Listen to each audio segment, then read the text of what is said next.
বন্ধুরা, ভালো আছেন তো? দেখুন, আজ আর একটা রেসিপি নিয়ে এসেছি। এটা খুব সুন্দর এবং খুব ভালো, সুজি। হ্যাঁ, দেখুন, সুজিটাকে দই দিয়ে মেখেছি, আর এতে লঙ্কা, টমেটো, পেঁয়াজ আর ধনে পাতা দিয়েছি, দিয়ে এটাকে 2-3 ঘন্টা ভিজিয়ে রেখেছি। এবার এটাকে তাওয়া বসিয়েছি, যে তাওয়াতে একটু ঘি দেবো।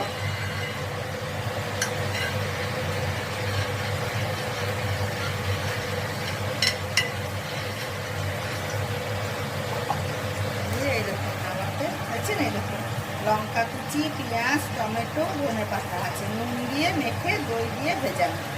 2 কাপ সুজি থাকলে 1 কাপ দই, চিলা ধরনের।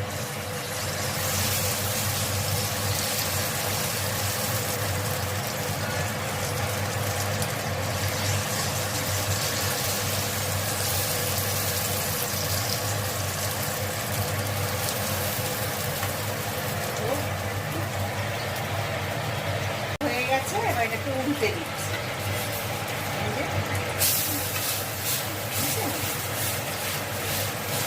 এটা আমি একটা সেখানে তাওয়াতে দিয়েছি, আর একটা এদিকে মাইক্রোওয়েভে দিয়েছি। আপনাদেরকে দুটোই দেখাবো, কোনটায় করলে সুবিধা হচ্ছে।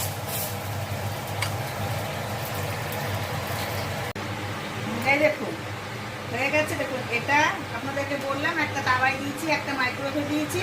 এটা তাওয়ায় করলাম, ফ্রাই প্যানে তাওয়াতে, আর এটা করলাম মাইক্রোওয়েভে। দেখুন, দুটোই প্রায় একই রকম হয়েছে দেখতে। হ্যাঁ, এবার বলুন। আর এই যে এখানে একটুখানি মিউনিস বানিয়েছি শসা, পেঁয়াজ আর কাঁচা লঙ্কা দিয়ে।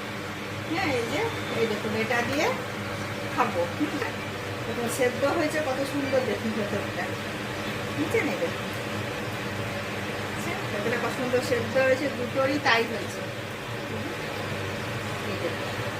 বুঝছেন? হ্যাঁ, এটা এমন কিছু ঝামেলা নয়। সুজিটাকে একটু দই দিয়ে মেখে পেঁয়াজ কুচি, টমেটো কুচি, আদা কুচি, লঙ্কা কুচি আর ধনে পাতা কুচি আর একটু সর্ষে দিয়ে ভিজিয়ে রাখতে হয়েছিল নুন দিয়ে। তারপর দেখলেন তো বানালাম। ওইটা খেতেও কত সুন্দর। বানাবেন, খাবেন, খুব ভালো লাগবে। আর ভালো লাগলে পাশে থাকবেন, সাবস্ক্রাইব করবেন, লাইক করবেন, শেয়ার করবেন, কমেন্ট করবেন। রাখি।